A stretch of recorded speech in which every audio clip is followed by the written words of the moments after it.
balik lembaran sejarah resmi yang kita pelajari di sekolah, ada banyak kisah kelam yang sengaja disembunyikan atau diabaikan. Beberapa peristiwa ini terlalu kontroversial, memalukan, atau dianggap bisa mengancam narasi nasional tertentu.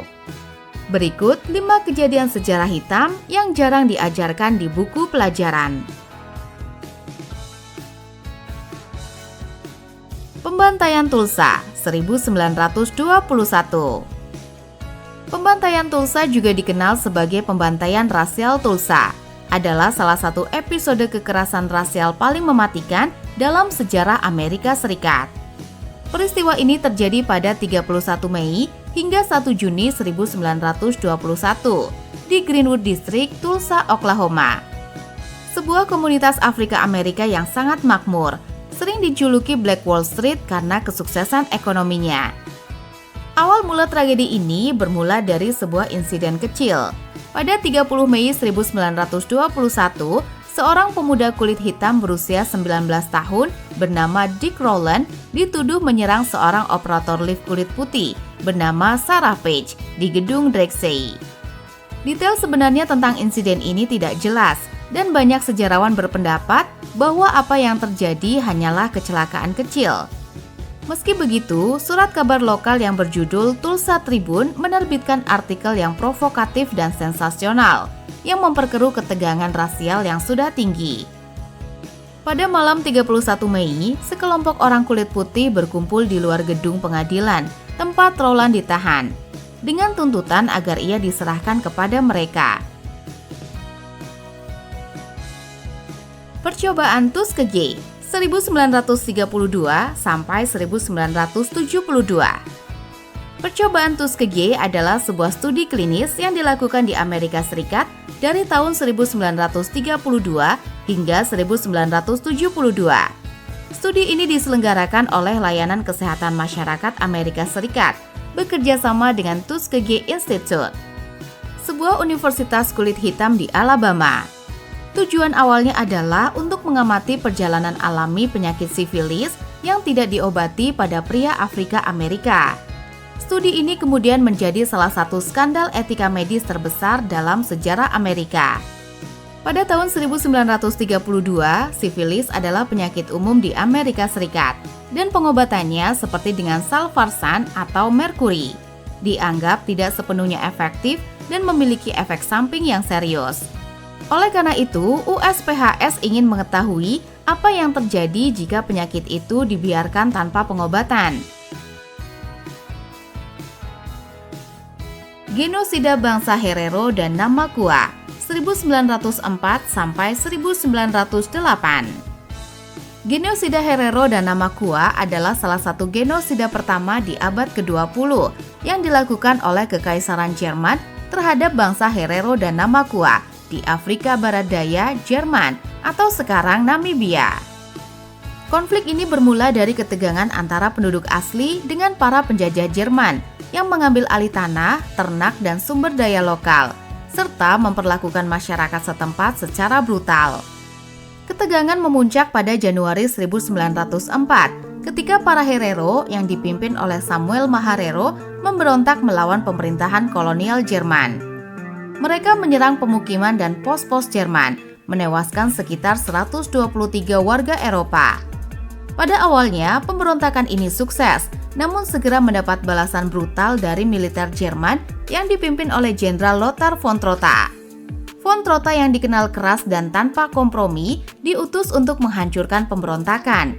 Ia mengeluarkan perintah pemusnahan pada Oktober 1904.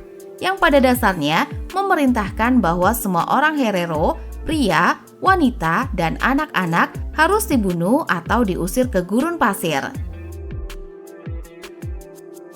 Peristiwa G30S dari perspektif yang berbeda, 1965. Peristiwa G30S 1965 adalah salah satu tragedi terbesar dalam sejarah Indonesia yang terjadi pada malam 30 September hingga 1 Oktober 1965. 6 jenderal dan 1 perwira angkatan darat dibunuh dalam peristiwa itu. Namun, siapa dalang sebenarnya dan motif dibaliknya menjadi perdebatan panjang. tergantung pada perspektif yang digunakan. Perspektif resmi Orde Baru, kudeta PKI, di bawah pemerintahan Presiden Soeharto. Narasi resmi menyatakan bahwa Partai Komunis Indonesia adalah dalang utama di balik G30S. Dikatakan bahwa PKI berusaha menggulingkan pemerintahan sah dan membentuk negara komunis. Gerakan ini disebut Gerakan 30 September atau G30S yang kemudian diubah menjadi G30S PKI untuk mempertegas keterlibatan PKI. Perspektif revisionis intrik internal militer. Sejak era reformasi 1998, muncul perspektif revisionis dari para sejarawan seperti John Rosa dan Ben Anderson yang menganggap bahwa peristiwa ini lebih merupakan intrik internal dalam tubuh militer. Mereka berpendapat bahwa G30S melibatkan konflik antara faksi-faksi dalam angkatan darat. Eksperimen radiasi pada warga sipil 1940-an sampai 1970-an.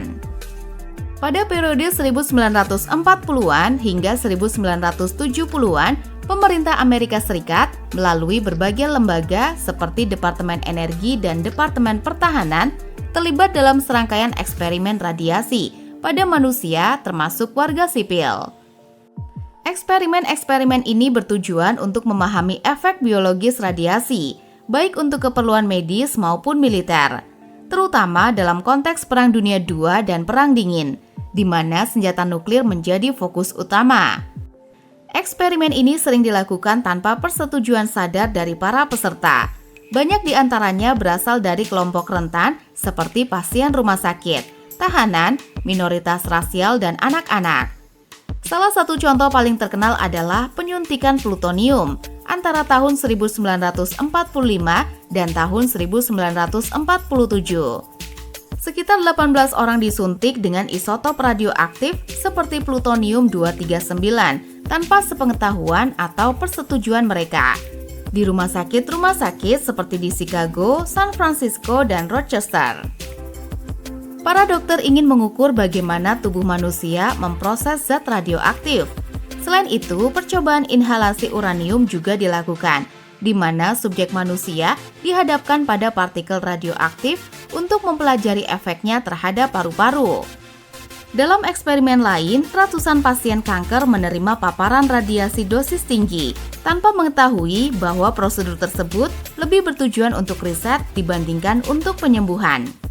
Itulah 5 kejadian sejarah hitam yang jarang diajarkan di buku pelajaran.